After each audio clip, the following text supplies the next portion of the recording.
As a world-renowned speaker. In this clip, Les explains the power of your philosophy and shows how your beliefs can carry you through anything. I want you to look at something right now. Think of some major goal you want, or maybe it's one you're already working on and you have experienced a lot of setbacks, a lot of defeats. You've experienced a lot of disappointment. Maybe you've already given up. And maybe you just need a little fire, a little encouragement to get back in the game again. Here's what I want you to look at. There are winners, there are losers, and there are people who have not discovered how to win. And all they need is some coaching. All they need is some help and assistance, just a little support. All they need is some insight or a different strategy, a plan of action to make some adjustments that will open up the key to a whole new future for them, that will give them access to the unlimited power that they have within themselves. That's all that they need.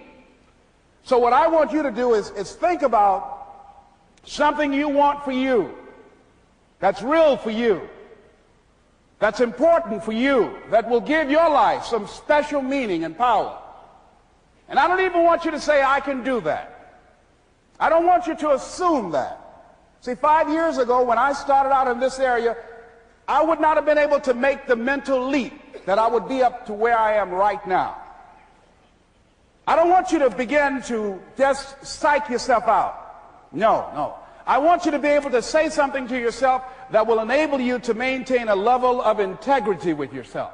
That when you say this, even when you face tremendous setbacks, it will be a benchmark to keep you in the game, to keep you moving forward and experimenting and readjusting your strategy and your plan of action, continuously looking for ways to win.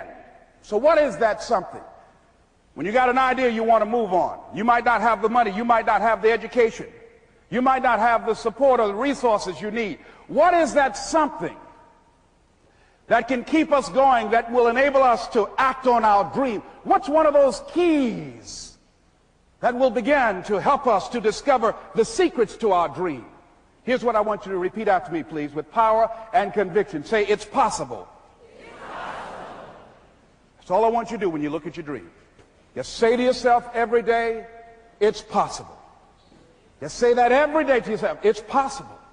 Because what does that do? See, it begins to change your belief system.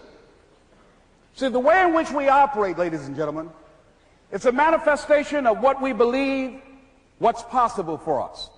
Whatever you've done up to this point, all that it really is a duplication, it's a reproduction of what you believe subconsciously that you deserve and what's possible for your life. Most people operate out of their personal history, out of their memory, things they've done, things they've experienced, things they've seen, things that they have observed. What I'm suggesting that you operate out of a larger vision of yourself. I want you to see yourself doing what you want to do, experiencing what you want to experience, having what you want to have, doing what it is that gives your life some meaning and value. Operate out of your imagination, not your memory.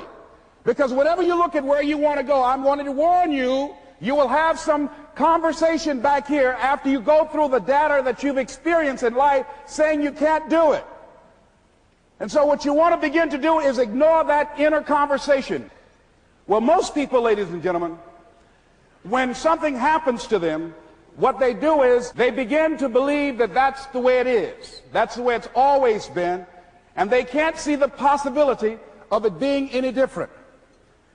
Example, before April 1954, the common belief, the universal belief, because it had been tried again and again and again and people had failed, the belief was that man was not physically capable of breaking the 4-minute barrier, that he could not run a mile in less than 4 minutes. That was the belief on the planet. It had never been done.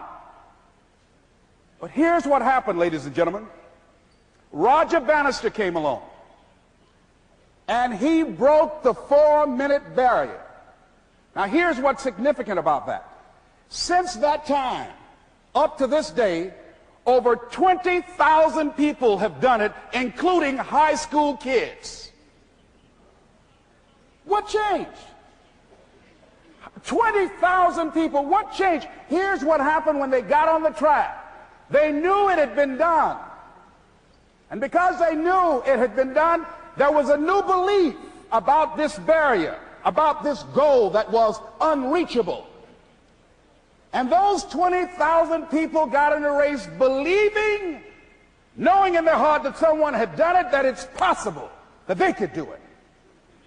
And I'm saying that if you know anybody that had some goal, some dream, something they wanted to do, and they did it, then I'm saying that you know in your heart that if someone has done it, then you can do it. It's possible. And that if someone can make their dream become a reality, that it's possible that you can make your dream become reality. And so as you begin to look at where you want to go, beginning to embrace that, it's possible. I'm blessed and highly favored. I've got a lot going for me. I got some good stuff in me. And it's possible that I can bring my greatness out here in the universe. That I can do what I want to do. It's possible I can write my own book. I can have my own business. I can take the trip and travel around the world. It's possible. I can bounce back from adversity and reinvent my life. It's possible. Regardless of where I am, that things can get better for me. It's possible. I'm thinking about two men right here in Chicago who were fairly successful, similar background, educated. They worked for a corporation for many years, and they were among many people that were laid off. Two guys who were very good friends. One went out looking for a job for several weeks along with the other one, and they faced disappointment and rejection again and again and again. They couldn't find any work, which is the story of many people across this country. One guy stopped. He became discouraged. He stopped going. He stayed home looking at television, became very argumentative and toxic with his wife, drinking beer, getting on the phone, talking to his other negative, unemployed friends. And he just gave up. The other guy kept looking for a job everywhere he could go. Every time he could get an opportunity, kept asking people, networking, checking the newspapers every day. Kept going everywhere he could, trying to find a job. You have too much education. You're overqualified. You won't be here long enough. He kept going. He kept going. He went to a place and said, look here, I tell you what, if you can't hire me, and I know you can use my talents, abilities, and skills, I don't want to sit home and do nothing. Just let me do some volunteer work. You don't have to give me anything, all right? I just want to work. I want to be busy. Guy said, okay, it's on you now, but don't expect me to give you anything. It's okay. This guy came in and worked. He was the first one there. The last one to leave was the best employee there. About 4 weeks later, one of the top managers quit.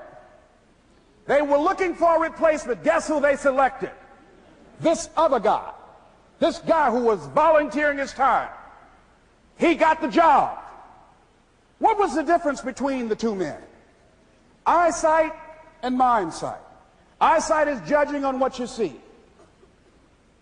Judging according to appearances. But mindsight is how you interpret what you see. One guy said, it's not possible, it's over, I'm finished. I can't do it. I can't make it. He surrendered. I've faced rejection again and again. I'm not going anymore. There are no jobs out there.